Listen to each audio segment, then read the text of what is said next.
খবরদার, এটা নিয়ে কিন্তু তুমি আবার নিজের উপর দোষ নিও না।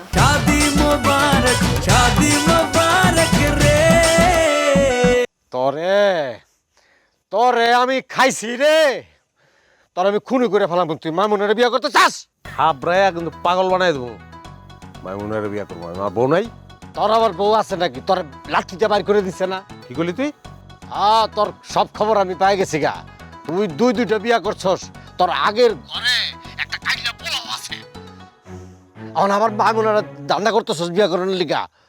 হন, আমি যদি মাইমুনারে বিয়া করতে চাইতাম তাইলে তোর লগে সম্পর্ক হইতো না, তুই সম্পর্ক করতেই পারতি না, কারণ আমার যোগ্যতার ধারে কাছে তুই না।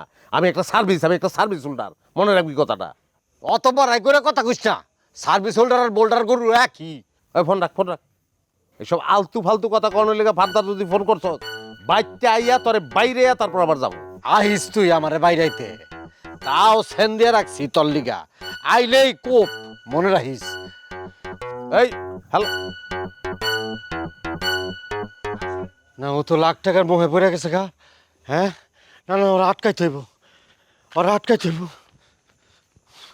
মামুনা। উকিল পাইছস? আমার মনে হয় কি, দ্রুত সিদ্ধান্ত নিস না। এটা জীবনে একটা বড় ব্যাপার, আর জীবনে একটা বড় ধরনের ভুল হয়ে যেতে পারে। আর কি ভুল হইব ভাই?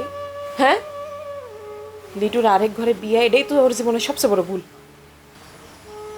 না, তোর বড় ভুল না, এর জন্য আমি নিজে দায়ী। নিজের গায়ে নিতাছো না? আমি কি একবারও তোমারে কইছি ভাইজান যে তুমি দেয়? কম আমারে একবারও কইছি? না, ওই সব তো আমিই করছি, তোর ভাবির কথা শুনি নাই, কারো কথা শুনি নাই। বিয়াটা আমার ইচ্ছাতেই হয়েছে। আমি না চাইলে কি বিয়াটা দিতে পারতা? তা চাইতাম না, আর তুই আপত্তি করলে বিটুর লোকে তোর বিয়েও দিতাম। বিয়াটা আমার মতেই হয়েছে, আমি চাইছি দেখেই হয়েছে। তাছাড়া আমার একটু বয়স্ক মানুষ পছন্দ আসছিল। খবরদার, এটা নিয়ে কিন্তু তুমি আবার নিজের উপর দোষ নিও না। আমি কিন্তু বাড়ি ছেড়ে চলে যাবো কইলাম। আরে কি কইতেছিস তুই? আমার জীবনে যা কিছু ঘটছে সব আমার কারণেই ঘটছে। তুমি কখনো নিজের দোষী করবে না।